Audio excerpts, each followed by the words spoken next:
everyone, Sebastian here, back again with more SAT. You thought I was going to say math, right? But no, today we're doing reading and writing. I've done this before a bit. I haven't done it in a while, so it might surprise you. But when I tutor, I do this just as much as I do math. So don't worry, you're in good hands. I'll show you some strategies. These are 3 grammar questions. So in the grammar, I'm going to go first. I like to look at this when I look at grammar questions to get a sense of what's being asked. We have island, island and, island, comma, and. So that tells me it's a boundaries question. We're seeing if we're going to need punctuation or not, and saying how clauses are connected. Not so much about how the words are connected with like a verb or subject, right? Because there's boundaries and structure, form, and sense. So this is boundaries. Within the Western Hemisphere, there are 2 main continents, North America and South America. However, many people speak about Central America as its own distinct region. And the Caribbean islands are undoubtedly their own culture. Grenada is a gorgeous blank. At only about 100 miles from South America, it still remains more tied to nations to the north. Okay. And we have island. So we did island at, right? Let's say we had island right there. That would give us an independent clause here, Grenada is, and an independent clause here, it still remains. So we have that. We need to separate those with either periods, semicolons, or commas and fanboys, right? So island alone would give us a run-on sentence. Same with island and then island with a comma, if we had that, it would make a comma splice because they're 2 independent phrases, but they're not being divided correctly because we would need it to be either a semicolon, a period, or comma and fanboys. So our choice that makes sense the best, the one that fits, is D, island, comma, and. Now the trick here is to read all the way to the end, because what throws people off is they'll read the first part, Grenada is a gorgeous island, at only about 100 miles from America. That sounds great, that's perfect. Or it could also be Grenada is a gorgeous island and at only about 100 miles from South America. That also works, but the fact that we have it still remains more tied to nations to the north, that independent clause is connected to the part before and makes that all need to be separated from Grenada is a gorgeous island. So if that makes sense to you, that's great. If you have questions, I'm more than happy to answer them and give you more examples of that. So again, we have the same word, stands out though most, stands out though most, stands out though most, stands out though most. The difference is the punctuation. Here we have a comma and then though most. Here we have a comma that breaks up the though. Then we have colon, then though most. Then we have stands out, comma, though, period, most. So it's about where the break happens and what type of break we're having. So we have most rainforests are located near the equator. The Tongass National Rainforest, located in Alaska, blank rainforest, plants require consistent sunlight. The plants here can handle, so there's been a switch here. So stands out, though most rainforest plants require consistent sunlight. So we have the right sound, right? Okay, so in the first part, most rainforests are located near the equator. That's the first sentence. The Tongass National Rainforest located in Alaska stands out. That's a full phrase because this is the subject and these are all the verbs. Okay, so knowing that, we need to find out if the second part's also a complete independent clause. Rainforest plants, most rainforest plants require consistent sunlight. The plants here can handle the wide range of sunlight in the high latitudes, from almost constant light in the summer to almost none in the winter. So when we have though most rainforest plants require consistent sunlight, that makes it sound like one sentence here and we have a period, but this is a comma. And then we have the plants here can handle. That's the independent clause. So we have 2 independent clauses going on, so we need to separate them with either a period, colon, semicolon, or with comma and a fanboys. So it's not going to be A and it's not going to be B. Those don't have those. But now we're between C and D. And the difference is, where are we splitting it? Are we going to be splitting it though, or are we going to be splitting though beforehand? Is it though after or before?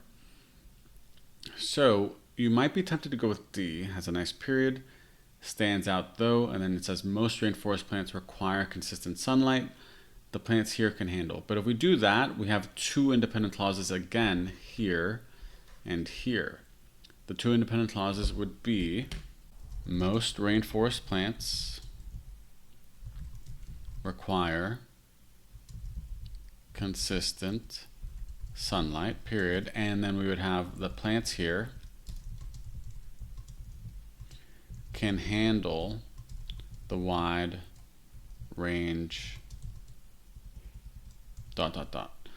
So what we want to do is we don't want to split there. We want to split the though at the beginning, because then that makes it a subordinate clause, and we'd have something like this.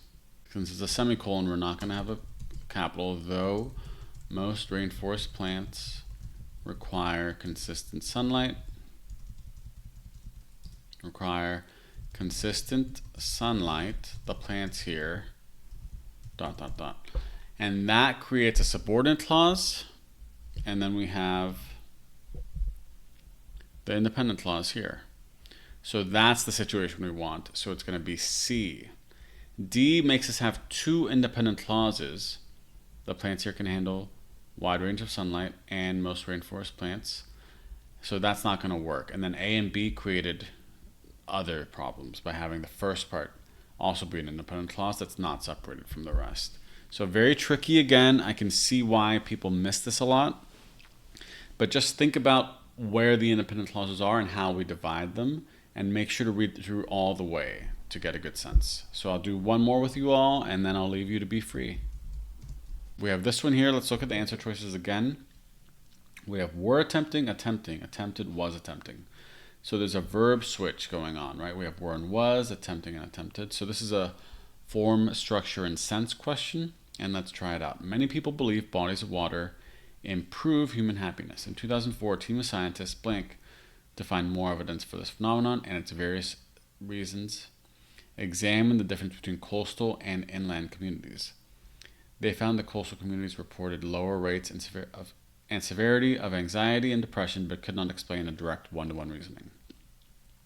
So this sentence doesn't really matter. This sentence doesn't really matter. They give us context, but they're not affecting the grammar of this.